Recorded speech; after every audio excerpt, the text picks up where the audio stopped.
La estabilidad laboral en Colombia por enfermedad, un beneficio para el trabajador y un beneficio para la empresa, o un beneficio para el trabajador y un problema para la empresa. Aquí despejaremos algunas dudas a través de casos.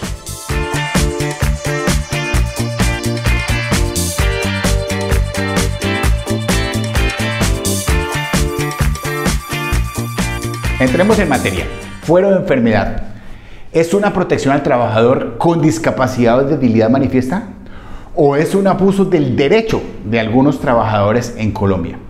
La Ley 361 en su artículo 26, en 1997, lo que trató el señor Klopatovsky, por eso se llamó la Ley Klopatovsky, de proteger a los trabajadores que, teniendo una disminución considerable en su parte de salud, teniendo unas enfermedades que no le permitían trabajar en condiciones normales, fueran protegidos y no fueran despedidos o terminado su contrato por causa de su enfermedad.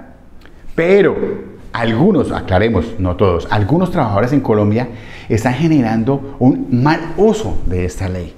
Se incapacitan, se enferman sin estar enfermos, coloco eso entre comillas, y generan una distorsión de la protección que se le da a los trabajadores, ocasionándoles problema económico a las empresas, inclusive llegando a generar unas pérdidas considerables que les toca cerrar las empresas porque son microempresas, pequeñas empresas o medianas empresas en Colombia.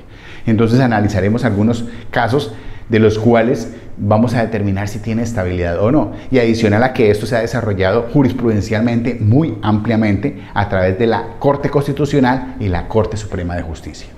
Antes de hacer el análisis de caso, vamos a ver la definición específica del artículo 26 de la Ley 361 del 97. Me dice, en ningún caso la discapacidad de una persona podrá ser motivo para obstaculizar una vinculación laboral, a menos que dicha discapacidad sea claramente demostrada como incompatible e insuperable en el cargo que se va a desempeñar. Esto si lo vamos a hablar de contratación de personal.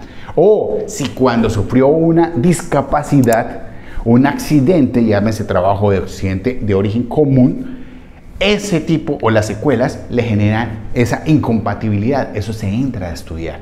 No podemos decirlo muy superficialmente. Continuando con el artículo 26 dice, asimismo ninguna persona en situación de discapacidad podrá ser despedida o en su contrato determinado por razón de su discapacidad. Ojo, aquí hace énfasis de que no se termine el contrato por razón de su discapacidad, salvo que medie autorización del inspector de trabajo.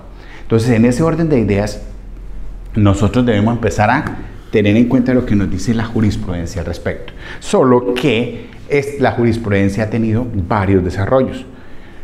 Lo que se llama comúnmente el choque de trenes entre la Corte Suprema de Justicia y la Corte Constitucional. Y los empleadores se han visto en medio de estos dos choques de trenes, afectados o beneficiados. Vamos a ver algunas cosas. Dice la Corte Suprema de Justicia, desarrollo de esta línea jurisprudencial. Ellos nos dicen que empiezan a tener una protección de esa discapacidad aplicando el artículo 26 de la Ley 361 del 97 a partir de un 15% de pérdida de capacidad. Cuando hablamos de un 15% de pérdida de capacidad, ¿qué significa? Que ya fue calificado mínimo en primera oportunidad por la entidad de seguridad social, llámese EPS, ARL o Fondo de Pensiones. Llámese alguno de los tres, ya lo calificó. Y si tiene por encima de 15%, la Corte Suprema de Justicia, en la última sentencia del 2021, en la SL 711, hace un recuento de la línea jurisprudencial, donde dice que a partir de aquí empieza a tener una protección. Ahorita lo avanzamos nuevamente. En conclusión, la línea jurisprudencial de la Corte Suprema de Justicia nos dice, no cualquier discapacidad está cobijada por el manto de la estabilidad reforzada previsto en el artículo 26 de la Ley 361 de 1997. Dice, a partir del 15% de pérdida de capacidad laboral, se entiende que empieza a cobijar ese manto. La Corte nos dice que todo trabajador que no tenga esa pérdida de capacidad, es decir, no ha sido calificado, no va a tener esa protección. Por otra parte, la Corte Constitucional, que es la postura de la Corte Constitucional, en sus sentencias del 049 del 2017 y en sus sentencias 040 del 2018, nos aclara diferentes aspectos y amplía esa cobertura. La Corte Suprema de Justicia me dice que solo tiene cubrimiento las personas que tienen una pérdida de capacidad superior al 15%. Sin embargo, la Corte Constitucional nos dice, si se evidencia una situación de salud que les impida o dificulte sustancialmente el desempeño de sus labores en condiciones regulares, queda protegido en una estabilidad laboral reforzada por enfermedad. Ahora, ¿cómo se demuestra? ¿Cómo sabe el empleador? ¿En qué momento se determina que sí es una estabilidad? Eso lo analizaremos, grosso modo, en dos casos. Pero particularmente decimos que si se evidencia una situación de salud que les impida o dificulte, podemos hacer ese paralelo acá, en donde me dice la discapacidad y tenemos estos dos conceptos. La discapacidad a nivel laboral se entiende cuando un trabajador ha sido calificado con una PCL, una limitación moderada, severa o profunda. Hablamos de la moderada, que es donde partimos del 15%. Y la debilidad manifiesta, aquí están estos dos términos, si se evidencia una situación de salud que les impida o dificulte sustancialmente el desempeño de sus labores en condiciones regulares. Aquí tenemos estas dos definiciones que las tenemos que tener en cuenta a la hora de analizar nuestros casos. Hablemos del primer caso. Estudio de caso, trabajador con contrato a obra o labor. La actividad para la cual fue contratado termina. Pero 2 semanas antes de terminar el contrato, dicho trabajador en una noche de fiesta sufre un accidente de tránsito, donde sufre múltiples traumatismos y le da incapacidad por 30 días. A este señor, la empresa termina el trabajo que para lo cual fue contratado, sin embargo debe tenerlo vinculado porque está en incapacidad. Se fracturó, sufrió múltiples lesiones. La empresa tenía contratado hacer una obra de pintura, obra blanca en X instalaciones. Ya la empresa terminó. Sin embargo, el trabajador está en incapacidad. Es decir, la obra o labor ya terminó. ¿Es una debilidad manifiesta o es una discapacidad? Exacto. Si tuviéramos discapacidad, tendría que haber pasado ya por una calificación previa. El señor tiene una debilidad manifiesta. ¿Quién me lo está cubriendo? La Corte Constitucional, dentro de su línea jurisprudencial. ¿Qué sucede si yo, empleador? Entonces aquí es donde estamos hablando de los riesgos. ¿Qué sucede si yo, empleador, digo, Jorge, a usted se le terminó su contrato, está en incapacidad, pero ya terminó su contrato? A través de una tutela, este señor no lo reintegra. Y fuera de eso podemos terminar con una sanción de 180 días que me dice el mismo artículo 26 de la ley 361 del 97. Entonces, ¿qué debe hacer el empleador? Hacer el análisis de riesgos, no desproteger en este caso al trabajador y analizar cómo va a ser su proceso. Una vez termine el contrato, se hace el análisis de riesgos. Una vez termine esa incapacidad, se hace el análisis de riesgos. ¿Qué riesgos? Riesgos jurídicos, riesgos para la salud del trabajador. ¿Qué sucede si el trabajador se queda sin trabajo? Pues nadie lo va a contratar. Entonces el riesgo para el trabajador es, no voy a tener mi mínimo vital. ¿Cuál es el riesgo para la empresa? Si le termino el contrato, si no le termino el contrato, si lo mantengo vinculado, tengo que hacer un análisis completo del análisis de riesgo jurídico y el análisis de riesgos económicos para la organización, independiente ya, porque la ley me protege al trabajador. ¿Cuál es la decisión que voy a tomar para mantenerlo o cuándo puedo despedirlo? Tengamos en cuenta que en este instante de esa incapacidad no se puede despedir o no se debe despedir. Entonces tengamos presente que una vez cumpla la incapacidad, lo ideal es que ese trabajador se encuentre en buenas condiciones para poderle continuar con esa terminación del contrato por término de obra o labor.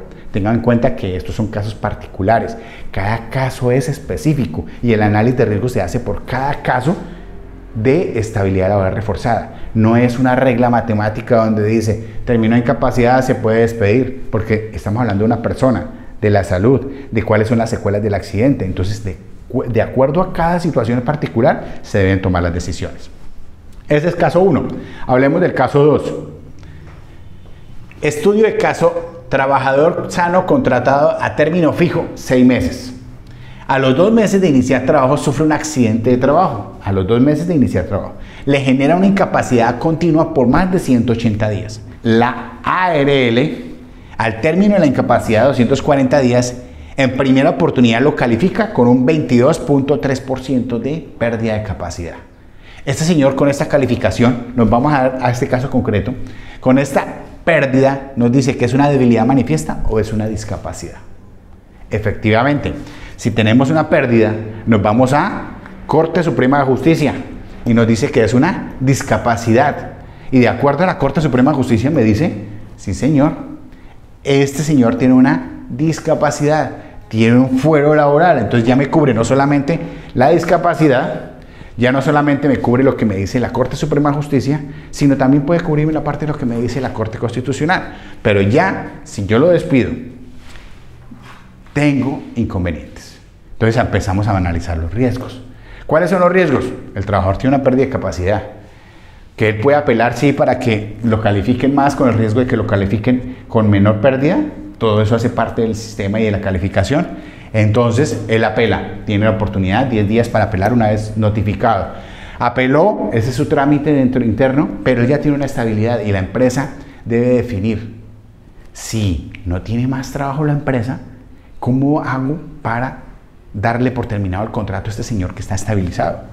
Entonces, la Corte Suprema de Justicia me dice, si es una causa objetiva, yo no tendría que ir como empleador a la oficina o a la dirección territorial del Ministerio de Trabajo o con el inspector de trabajo para que me autorice, porque es una causa objetiva, es una causa legal.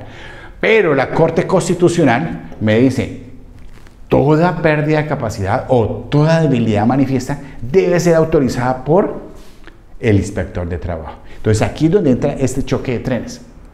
Si vamos a justicia ordinaria y este señor tiene discapacidad y le terminé el contrato por causa de esa discapacidad, más no porque se había acabado el trabajo en la empresa, entonces me lo van a reintegrar y me van a sancionar. Si vamos a la justicia ordinaria y este señor se le terminó por causa objetiva y se puede demostrar que fue por causa objetiva, pues en teoría el que va a tener el riesgo más grande va a ser el trabajador. Entonces son las dualidades que se presentan de esto que se sigue desarrollando desde 1997, esta legislación que es proteccionista y que la idea es proteger al trabajador, pero evitar que el abuso del derecho por parte de los diferentes trabajadores, que no digamos que se pérdida de capacidad, sino viven pidiendo incapacidades continuas para mantenerse en esta debilidad manifiesta. Alguna vez un colega me hacía la consulta, ¿cómo hago con un trabajador que se le renueva un contrato cada 6 meses, luego cada año, se le renueva y cuando le faltan 15 días para terminar el contrato, va y pide una incapacidad y otra vez se le renueva el contrato? Entonces son situaciones que se generan en donde decimos que es abuso del derecho. En otro video veremos cómo sería ese manejo cuando hay un abuso del derecho, porque ya está reglamentado en Colombia, ya hay sanciones penales por ese abuso del derecho. No olviden suscribirse al canal, compartir y comentar. Muchas gracias.